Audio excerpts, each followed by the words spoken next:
How you doing? Hope you're having a good one. I wanted to talk today about the brand new Overwatch 2 update, version 4.11, the one that dropped October 1st, and there's honestly so much to unpack here.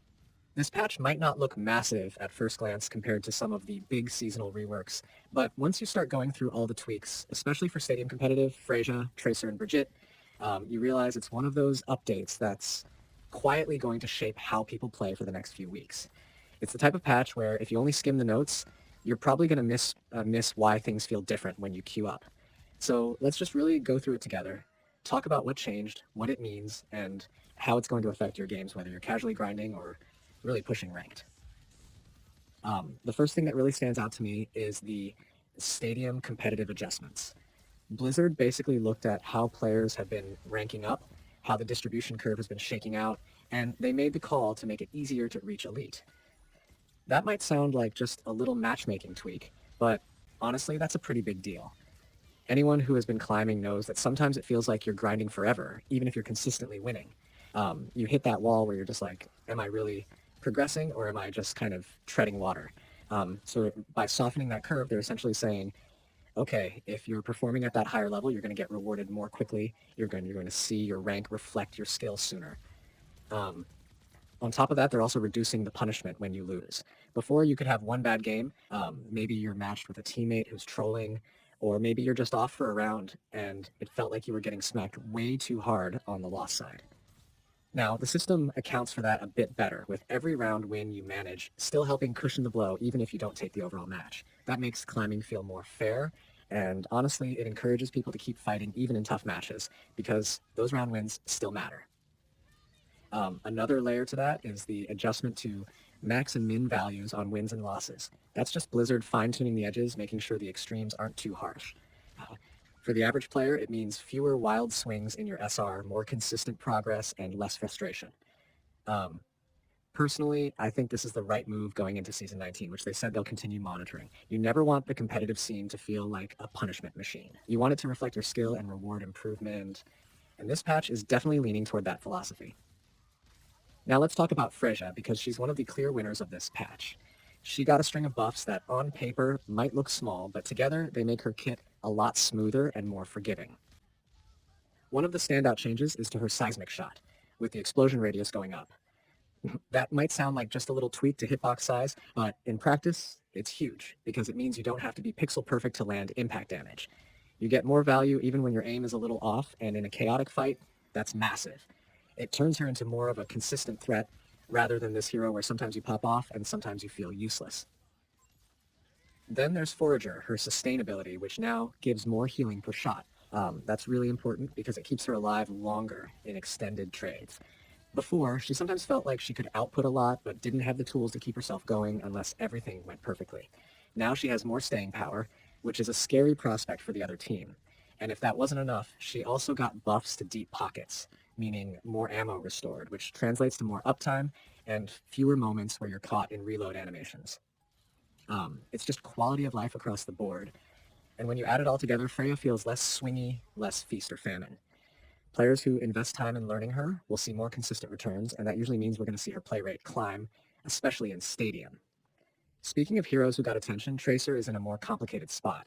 She's always been a polarizing character, because she has that incredibly high skill ceiling where the best Tracer players can just take over a match, but she also can feel oppressive if she scales too hard off of items and economy.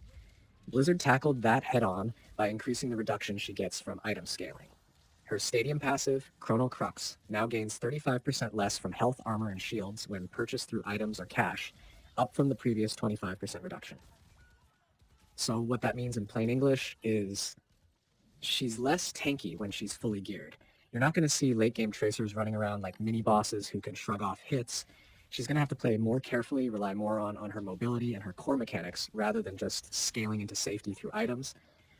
But at the same time, they didn't just gut her. They gave her buffs and tweaks elsewhere to keep her fun and viable. Her portal got its duration increased, some of her abilities were smoothed out, and her chrono bomb was adjusted in terms of potency and cost. That's Blizzard basically saying, we want Tracer to still feel rewarding to play, we just don't want her scaling out of control. So if you're a Tracer player, your playstyle is going to shift slightly. You can't just farm items and expect to be this unkillable menace late game. you're going to need to lean more on smart positioning, clever portal use, and team coordination. And honestly, I think that's healthier for the game because it keeps her skill expression intact without making her unbearable to fight against. Now, Brigitte, she's had her ups and downs in Overwatch history, and once again, she's being pulled back a bit. Her shield boomerang damage is now only 40% of her shield bash damage, down from 60%.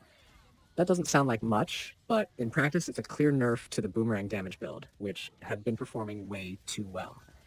If you've been on the receiving end of that, you know how oppressive it could feel. Blizzard clearly wants to rein that in and encourage Brigitte players to diversify their builds. So if you're a Brig main, you'll need to rethink a bit, maybe explore other paths that aren't as reliant on raw boomerang burst. And if you're playing against her, you'll probably feel a little less bullied in those close-range trades.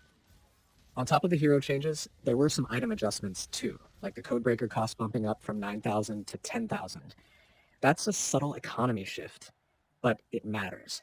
It just makes those high-tier items take a bit longer to reach, which can slow down certain snowball strategies and force players to think more carefully about their purchase order. In Stadium, where every little advantage matters, that extra 1,000 cost can change how rounds play out. And of course, there's a whole batch of bug fixes and map tweaks. Mercy's Valkyrie animation got corrected, Wuyong targeting works properly now, Pharah's rockets behave as intended, Reinhardt had a camera issue fixed. These aren't glamorous changes, but they matter for consistency. Anyone who's played this game long enough knows how frustrating it is to lose a fight because of some janky interaction, so every one of these fixes makes the overall experience cleaner. On Atlas, they re-enabled stairs, which sounds minor, but again, it changes movement and positioning options that players rely on. Sometimes those little map tweaks actually end up shaping strategies more than you'd expect. So what does all of this mean if you're actually queuing up this week? For Freya players, it means this is your time to shine. With her kit more consistent, she's going to feel a lot more rewarding. So if you've been on the fence about learning her, now is a perfect moment. You don't have to worry as much about missing out because you weren't pixel perfect with her shots. She's going to give you more bang for your buck in every match. For Tracer, it means recalibrating expectations. She's still strong, still fun, but you can't rely on her scaling to carry you. You're going to have to outplay people more directly. That's a challenge, but it's also the kind of thing that Tracer mains usually love, because it lets them show off skill. For Brigitte, it's about adaptation. You're not going to delete people with your boomerang path as easily, so now you've got to lean on her other strengths: peel, sustain, team support. If you loved Brigitte purely for the burst damage, this nerf might sting, but if you value her hybrid support tank role, she's still very much viable. And in Stadium competitive overall, you're going to feel progression flow differently. Wins matter more, losses hurt less, and your climb should feel more fair. That doesn't mean it's going to be easy. Elite is still elite, but it means the system is less punishing and more encouraging, which should create a healthier competitive environment.